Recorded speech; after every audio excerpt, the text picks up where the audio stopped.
हरिओम। प्रभु जी, आज हम आपकी मुलाकात करा रहे हैं हिमालय के एक साधक स्वामी अम्बरीश जी से। इसके पीछे कई कारण हैं। आपको हमने कई संतों से मुलाकात कराई हिमालय के, जिसमें 60 वर्ष से लेकर 95 वर्ष तक के संत महात्माओं से आपको मिलवाया। आज हम आपसे एक युवा संत से मिलवा रहे हैं और वो साधक हैं, अभी हिमालय में साधना कर रहे हैं।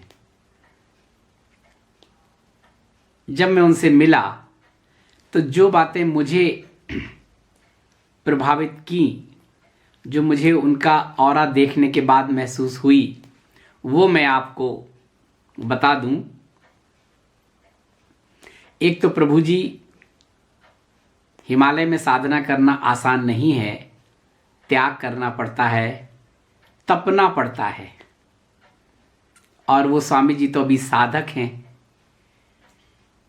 अलग अलग जगह रहे, कुछ समय बद्रीनाथ में रहे, और जब गंगोत्री आए तो वो एक गुफा के अंदर रहे 7-8 वर्ष तक, जहां कोई जा नहीं सकता था। वहां जाने के लिए एक गड्ढा था, उसमें रस्सी से आप जाएं और फिर आप उनकी गुफा तक पहुंचे। पांडव गुफा जब जाते हैं गंगोत्री में तो रास्ते में वो स्थान पड़ता है। दूसरे, तपोवन में मैंने आपको बताया, माता जी के बाद बहुत कम संत हैं, बहुत कम योगी हैं जो वहां पर शीतकाल में रहे हों। और ये स्वामी जी अपनी साधना के लिए पिछले शीतकाल में तपोवन में ही रहे और इस बार भी तपोवन में ही हैं। उनका 3 वर्ष का संकल्प है कि वो हिमालय में रहें, क्योंकि वो गायत्री का पुनश्चरण कर रहे हैं। गायत्री साधक हैं। उन्होंने संन्यास दीक्षा नहीं ली, शांति कुंज परिवार से जुड़े हैं और यहाँ गायत्री साधना कर रहे हैं। तीसरी बात, वो आम लोगों से मिलते नहीं है ज़्यादा, और यात्रियों को भी बहुत एंटरटेन नहीं करते। जो भी लोग तपोवन जाते हैं वो मौनी बाबा की कुटिया में रुकते हैं या अपना टेंट ले जाते हैं और मैदान में रुकते हैं, आ जाते हैं। और स्वामी जी थोड़ा सा ऊपर और चढ़ाई पर जाके शिवलिंग के नीचे एक गुफा में रहते हैं, और कोई भी आए जाए उन्हें कोई ज़्यादा लेना देना नहीं होता। ये भी जरूरी है प्रभु जी हिमालय में साधना के लिए कि साधना के दौरान आपको ठाकुर जी ने कुछ निमित्त बनाए हैं आपके देखभाल के लिए, आपकी ज़रूरतों के लिए, तो वो ठीक है। बाकी किसी से कोई इच्छा और अपेक्षा नहीं करनी चाहिए, और ऐसा वो करते हैं। और बहुत साधारण तरह से रहते हैं। उनकी कुटिया भी बहुत साधारण सी है। शीतकाल में वहाँ कितना मुश्किल होता है रहना। हालांकि गैस के सिलेंडर हैं तपोवन में दोनों कुटिया में, और करीब 5,000 रुपये का एक सिलेंडर पड़ता है नीचे से ले जाने के लिए। 25 किलोमीटर पोर्टर उसको पीठ पर लाद कर ले जाता है तपोवन में पहुंचाने के लिए।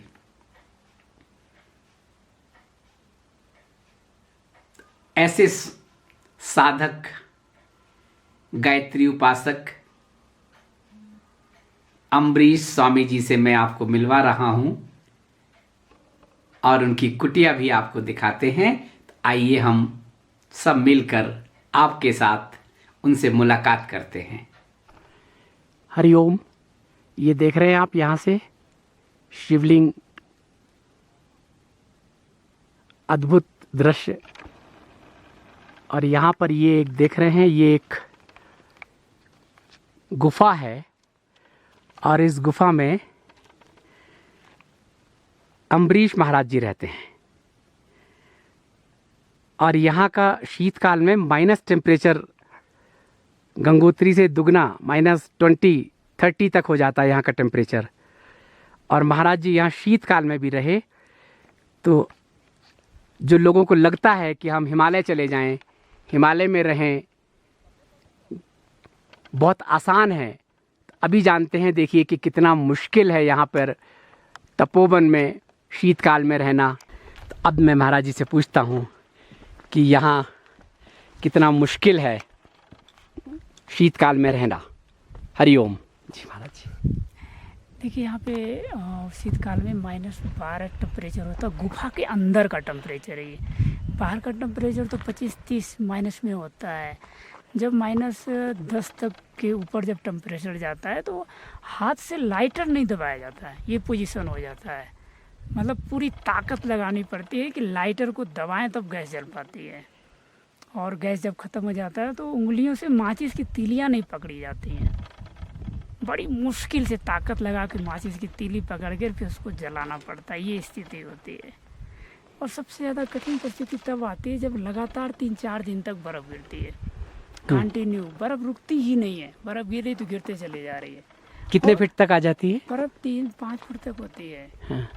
और उस स्थिति में पेशाब करने के लिए भी बाहर ही जाना है, लैट्रिन करने के लिए भी बाहर जाना है, और बर्फ़ रुकती ही नहीं है। तो सोचिए, आप कल्पना कीजिए कि उस बर्फ़ में लैट्रिन पेशाब कैसे करने जाने होगा। देखिए कितना कठिन है यहाँ पर तपोवन में रहना। ये तपोवन है। यहाँ पर शीतकाल में मैंने आपको बताया था कि सुभद्रा माता जी 9 वर्ष रहीं। उसके बाद यहाँ पर शीतकाल में महात्मा नहीं रह पाते हैं क्योंकि बड़ी विषम स्थितियाँ होती हैं। लेकिन महाराज जी पिछले शीतकाल में यहीं रहे और उनका केवल और केवल साधना के लिए होता है।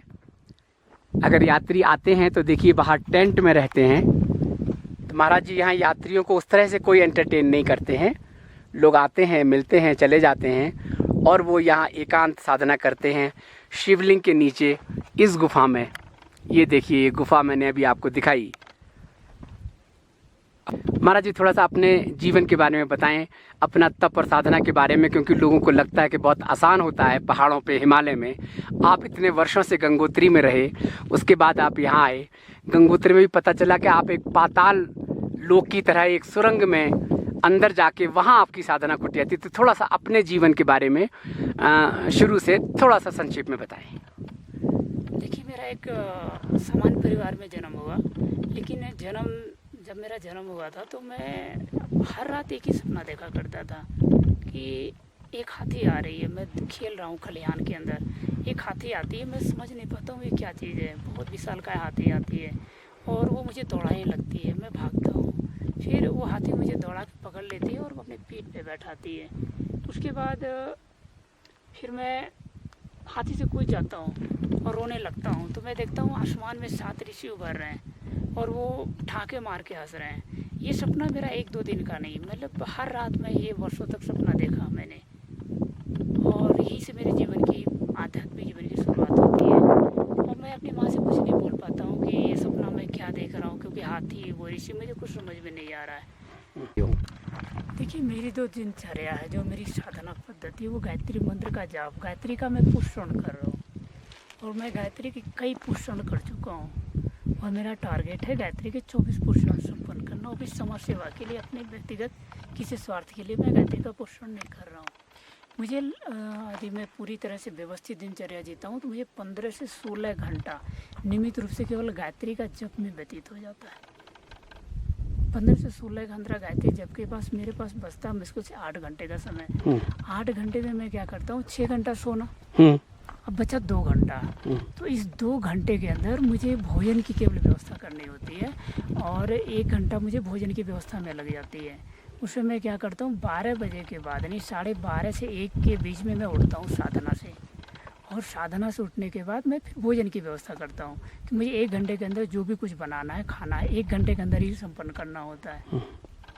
और सुबह 1 घंटे की मेरी दिनचर्या जो होती है वो लैट्रिन पेशाब करने के लिए व्यतीत होती है। इस तरह से मेरा 24 घंटा बिल्कुल निर्धारित होता है कि बिल्कुल इधर से उधर बिल्कुल नहीं हो पाता है। गायत्री साधना में तो आपका लक्ष्य भी है कि गायत्री साधना करनी है। पोषण मैं कर रहा हूँ तो इसलिए मुझे 15-16 घंटा जब कितने कर चुके हैं? मैं गायत्री के कई पोषण कर चुका हूँ। अच्छा। और 3 साल के अंदर मेरा उम्मीद है कि मेरा 24 गायत्री पोषण पूरा हो जाएगा।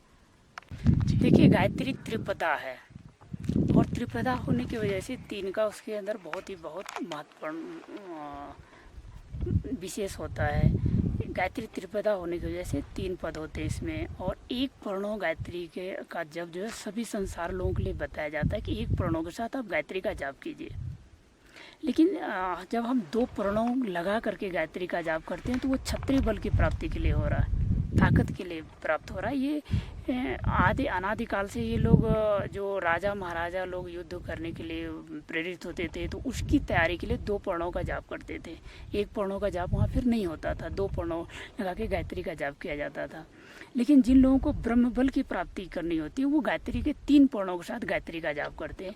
गायत्री का प्रणव के साथ बस इतना ही विधान है, चौथा और पांचवा प्रणव गायत्री में नहीं लगाया जाता है। एक गायत्री प्रणव, एक ओम का जाप, मतलब सामान्य के लिए, सभी के लिए, इसमें कुछ भी नहीं है।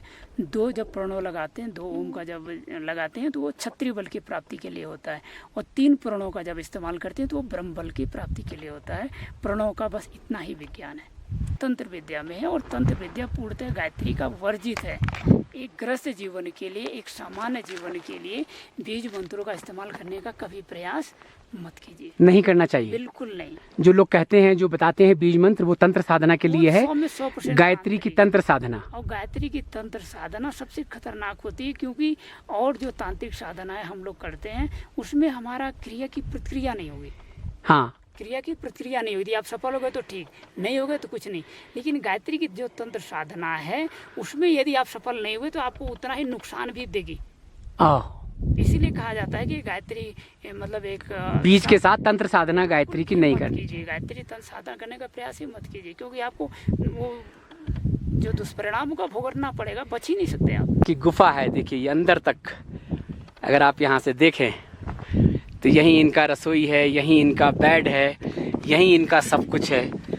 आप अगर देखें इनको, ये देखिए, ये इनकी गुफा है, यही रसोई है, यही इनका आसन है, यहीं साधना होती है गायत्री साधना। और शीतकाल में जहाँ -20 और 30 टेम्परेचर यहाँ होता है, और 6 महीने तक यहाँ कोई होता ही नहीं है, सब लोग नीचे चले जाते हैं, वहाँ महाराज जी यहीं रहते हैं। और इनका भी है कि 3 वर्ष तक इनका यहाँ रहने का है, इस पूरे शीतकाल में भी और समर में भी। तो ये कुटिया देखिए आपने, बाहर से ये कुटिया देख लीजिए, बाहर से ये कुटिया है। ये यहाँ से आप शिवलिंग देख सकते हैं, बिल्कुल शिवलिंग के नीचे ही ये कुटिया है। इसका प्रमाण है हम सतयुग में थे, मुक्ति नहीं मिली, त्रेता में थे, मुक्ति नहीं मिली, द्वापर में थे, मुक्ति नहीं मिली, कलयुग में हैं, मुक्ति नहीं मिली। तभी तो हम लोग के सामने बैठ के बातें कर रहे हैं। नहीं तो अगर मुक्ति मिल गई तो हम यहाँ नहीं रहते, या स्वर्ग में रहते तो भी हम यहाँ नहीं रहते। तो हमसे ऊपर कौन? हमसे ऊपर केवल 3, एक देवता, उससे ऊपर ऋषि, उससे ऊपर अवतार है। देवता 3rd पे है, 2nd पे नहीं है। यानी हमारे शरीर जैसा जो रक्त मांस का जो पुतला है वो ऋषि 2nd पे है, और उससे ऊपर तो अवतार है।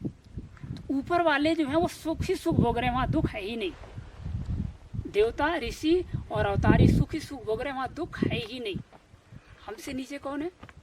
83,99,999 योनि। 84 लाख योनि बोलते हैं वही ना, जो एक अपूर्ण है। 83,99,999 योनि हमसे नीचे है, ठीक। एक अपूर्ण है, यदि एक जोड़ दिया तो 84 लाख पूर्ण हो जाएगा। तो हमसे जो नीचे दुख ही दुख, वहाँ सुख नहीं। हमसे जो ऊपर सुख ही सुख, वहाँ दुख नहीं। और मनुष्य एक ऐसा प्राणी है पृथ्वी पे 84 लाख योनियों में केवल मनुष्य है जो सुख और दुख दोनों एक साथ भोगता है। ये केवल मनुष्य है और कोई नहीं है। तो नीचे दुख ही दुख, ऊपर सुख ही सुख, और हम एक मनुष्य हैं जो सुख और दुख दोनों एक साथ भोगते हैं। क्योंकि हम मध्य में खड़े हैं। जो मध्य में एक व्यक्ति खड़ा होता है वो आगे भी देख सकता है और पीछे भी देख सकता है ना। जो मध्य में है वो आगे भी देख सकता है, पीछे भी देख सकता है। तो अपने आगे देखिए कौन है। आपके आगे 3 खड़े हैं, देवता सुख भोग रहा, ऋषि सुख भोग रहे हैं। ऋषि ये संन्यास परंपरा में जो देख रहे हैं ये लोग नहीं है। ऋषि वो लोग होते हैं जो पूर्णता को प्राप्त कर चुके होते हैं। जो आप रामा की बात या देवरावा बाबा की या विवेकानंद की बात या पंडित श्री राम शर्माचार्य, दादा गुरुदेव सर्वेश्वरानंद, महाअवतार बाबा, इन लोगों की बात हो रही है। ये लोग ऋषि हैं। इस संसार में भटकने वाले हम और आप जैसे लोग ऋषि बिल्कुल भी नहीं है।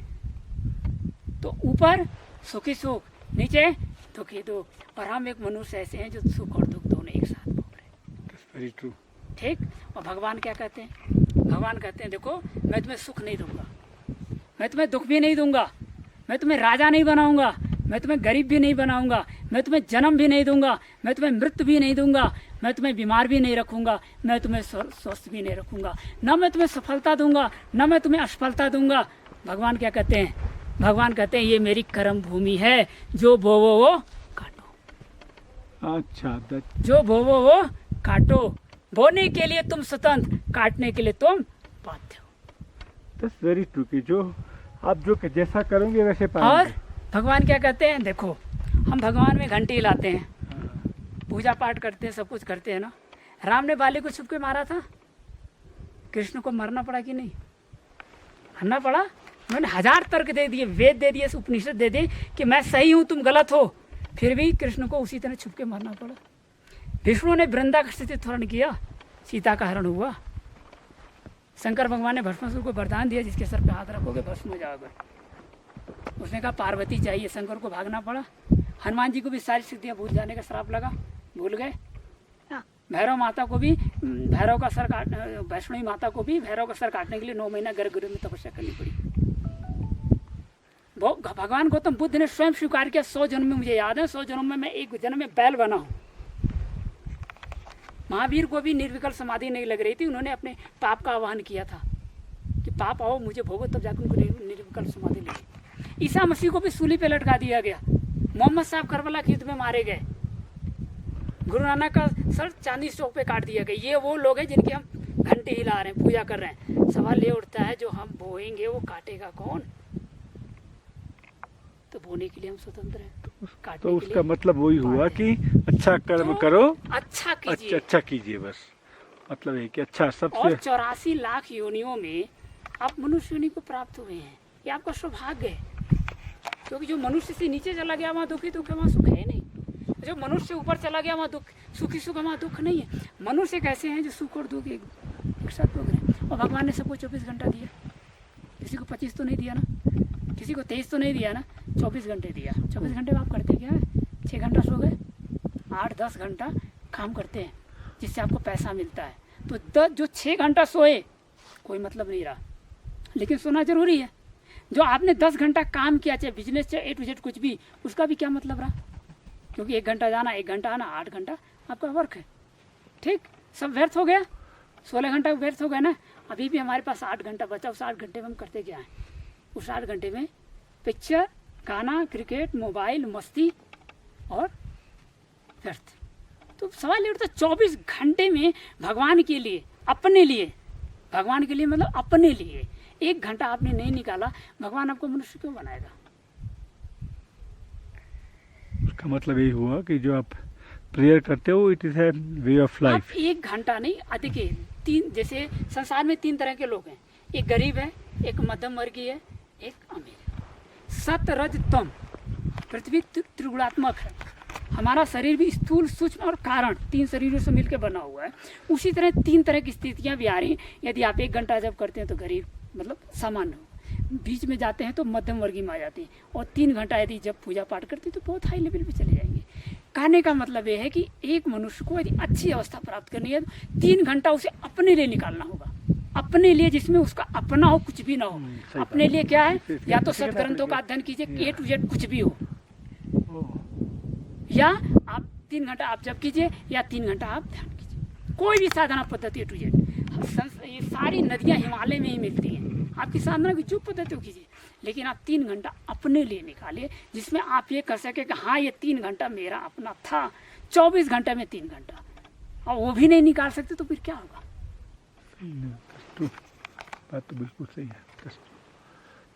तो अभी आपने अम्बरीश स्वामी जी से मुलाकात की, जो साधक हैं और हिमालय में कई वर्षों से साधना कर रहे हैं, और अभी 3 वर्ष के लिए उनका संकल्प है कि वो तपोवन में रहकर साधना करें। बीच में वो कुछ महीनों के लिए सुंदरवन भी जाते हैं।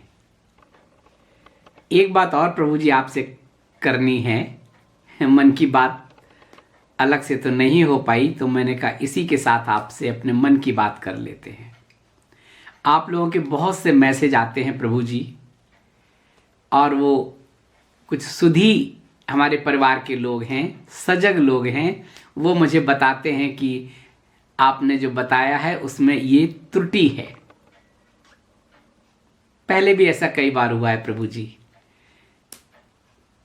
प्रभु जी ये बहुत अच्छी बात है, क्योंकि मेरी कोई स्क्रिप्ट नहीं होती है, और जब आपको संत महात्माओं के अनुभव सुनाते हैं तो कई तो बहुत वर्ष पुराने होते हैं।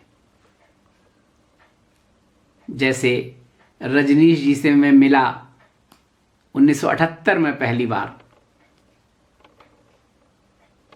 40-42 वर्ष हो गए। नीव करौली बाबा से मिले हुए करीब 50 वर्ष हो गए।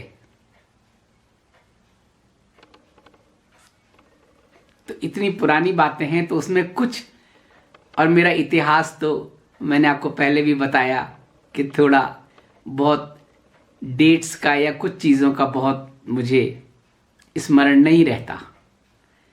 पहले भी कई बार हुआ। एक बार मैंने आपको बताया था कि हमारे पृथ्वी का व्यास कितना है, एक छोर से दूसरे छोर की दूरी कितनी है, उसमें कुछ गणना मेरी ठीक नहीं थी, तो किसी हमारे परिवार के किसी ने मुझे बताया कि ये इतनी है। और अभी एक और हमारे शुभ चिंतक प्रेमी, उन्होंने बताया कि मैंने किसी उससे बोल दिया होगा कि संगीत का बहुत महत्व है इन संस्थानों की जो साधना प्रक्रिया है, और उसमें विपश्यना का भी शायद उन्होंने बताया कि आपने बोला है। मैं तो दोबारा वीडियो देख नहीं पाता हूँ, लेकिन प्रभु जी मुझे पता है, विपश्यना का तो मैंने कोर्स किया है। वहाँ तो मौन होती है, मौन साधना है, और बहुत अच्छी फील करेंगे आप अगर आप 10 दिन का उनका कोर्स करेंगे। विपश्यना में मौन का होता है। तो उन्होंने मुझे लिखा कि आपने बताया कि संगीत का विशेष महत्व है, लेकिन विपश्यना का संगीत से कोई संबंध नहीं है। और ये सच है प्रभु जी। पता नहीं किस संदर्भ में और किसी के साथ मेरे मुख से निकल गया होगा, लेकिन मुझे पता है। और उन्होंने विपश्यना की साधना की, उन्होंने मुझे बताया। ये बहुत अच्छी बात है प्रभु जी। ये कभी नहीं होना चाहिए कि जो आप कह रहे हैं वही सत्य हो। उसमें इस तरह की त्रुटियां हो सकती हैं, स्वाभाविक है, क्योंकि हम अपने परिवार की तरह आपसे बातें करते हैं। एक और माता जी ने मुझे बताया, वो नीव करौली बाबा अपने पिताजी के साथ बता रहे हैं कि बचपन में जाती थी, उनकी गोद में खेले हैं, और वो बहुत अच्छी तरह उनको जानते हैं। तो उन्होंने मुझे कहा कि जिनको आप बता रहे हो वो सिद्धि माँ नहीं है, भक्ति माँ है, और उनको मौनी माँ कहते थे। और जिनको आप बता रहे हो सिद्धि माई, वो कभी लिखकर बात नहीं करती थी। प्रभु जी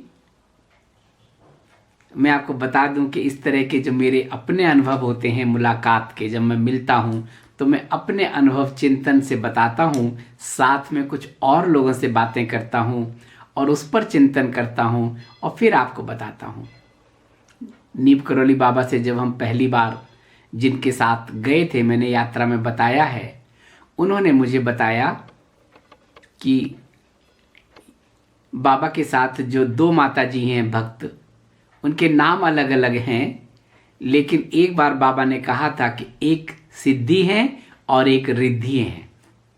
एक को सिद्धि उन्होंने शक्तिपात किया, एक को सिद्धि प्राप्त हुई और दूसरे को रिद्धि, वो बड़ी थी। तो जो भक्ति माँ कहते हैं, तो मैं तो तब से ही उनको सिद्धि माँ कह रहा हूँ। और मौन रहती थी, बाबा ने ही उनको मौन रहने का निर्देश दिया था। और ओम बोलती थी, वो कुछ भी बात करती थी तो मौन रहती थी, लेकिन ओम करके बोलती थी। ऐसा उन्होंने मेरे सामने बोला है जब बद्रीनाथ में उन्होंने श्रीमद् भागवत कथा कराई थी, तब हम बद्रीनाथ में ही थे। और उसी शेष नेत्र आश्रम में रुके थे जहां वो रुकी हुई थी। तो प्रभु जी इससे क्या फर्क पड़ता है? भाव होना चाहिए। सिद्धि माँ कह लीजिए, भक्ति माँ कह लीजिए, मौनी माँ कह लीजिए, इससे बहुत फर्क नहीं पड़ता। होना ये चाहिए कि हम उनकी शिक्षाओं को लें। और कई बार ऐसा होता है कि उनके जो बहुत भक्त होते हैं वो अपने सदगुरु को ईश्वर की तरह मानते हैं। हालांकि नीव करौली बाबा उस तरह से शिष्य नहीं बनाते थे, लेकिन वो ईश्वर की तरह मानते थे। मानना चाहिए। तो उन्हें लगता था कि आपने उनके बारे में, वो तो हनुमान के साक्षात हनुमान जी ही थे, और आपने कहा कि वो हनुमान के उपासक थे। तो उनको कहीं ना कहीं लगा कि आपको अभी और अध्ययन करना चाहिए और जानकारी लेना चाहिए बाबा जी के पास, बाबा जी के बारे में बोलने से पहले। प्रभु जी सबका अपना अपना भाव होता है। मैं जो बात आपसे कहता हूं वो मेरे विचार होते हैं, मेरा चिंतन होता है। जरूरी नहीं है कि वो सत्य हो। ऐसे ही एक प्रभु जी ने लिखा कि आप जिन्हें अपना सदगुरु कहते हैं नीव देवराहा बाबा, वो तो 2500 वर्ष उनकी उम्र थी और 950 वर्ष के तो प्रमाण हैं, और आपने कहा कि उनको 150 से लेके 200 वर्ष की उनकी अवस्था थी। प्रभु जी मैंने भी पढ़ा है कई जगह कि वो 900 वर्ष उनकी अवस्था थी या 2500 वर्ष थे, लेकिन मैं तो उनके पास बहुत जाता था। मैं उनसे बातें करता था, उनके पास जो आते थे उनसे पूछता था कि आपने बुजुर्ग जो लोग आते थे, और मैं तो बालक था, मैं पूछता था आप कब से देखा है आपने। तो इस रूप में जब बाबा जी ने अपना शरीर छोड़ा, ब्रह्मलीन हुए, तो ये 150 वर्ष के प्रमाण हैं कि उनको 150 वर्षों से उसी तरह से देखा गया। यानी 1830 से जब वो जंगल से निकल के मचान पर आए, तब से उनको 150 वर्ष से एक ही अवस्था में देखा गया। उसके पहले वो कहाँ थे, कितने वर्ष रहे, उसका कोई प्रमाण नहीं है, उसका कोई साक्ष्य भी नहीं है प्रभु जी। और एक बार संकेत में जो बाबा जी ने बताया था, उसके हिसाब से उन्होंने संकेत दिया था कि ये शरीर लगभग 200 वर्ष का है। बताया नहीं था, लेकिन उन्होंने किसी और का संकेत दिया था। इस पर भी प्रभु जी हमें बहुत विचार नहीं करना चाहिए, क्योंकि संतों की तो लीला अद्भुत होती है। आप तो केवल कयास लगाते हैं, विचार करते हैं, चिंतन करते हैं और इस तरह की बातें करते हैं, लेकिन उनका ज्ञान क्या है, उनकी शिक्षा क्या है, उनका रहन सहन क्या है, उनका खान पान क्या है, इस पर हमें ध्यान देना चाहिए और अपने जीवन में उनके आचरण को अपने जीवन में उतारना चाहिए। पर हमें तो बहुत अच्छी बात है कि हमारे YouTube परिवार में ऐसे लोग हैं जो इस तरह की जो त्रुटियां हैं वो मुझे बताते रहते हैं। और भी बहुत लोगों ने मुझे बताया, तो मुझे याद नहीं रहता है, लेकिन मैं एक बार देखूंगा जिन जिन लोगों ने सुधार किया है कि ये ऐसा नहीं है, ऐसा है, तो वो मैं आपको बताऊंगा।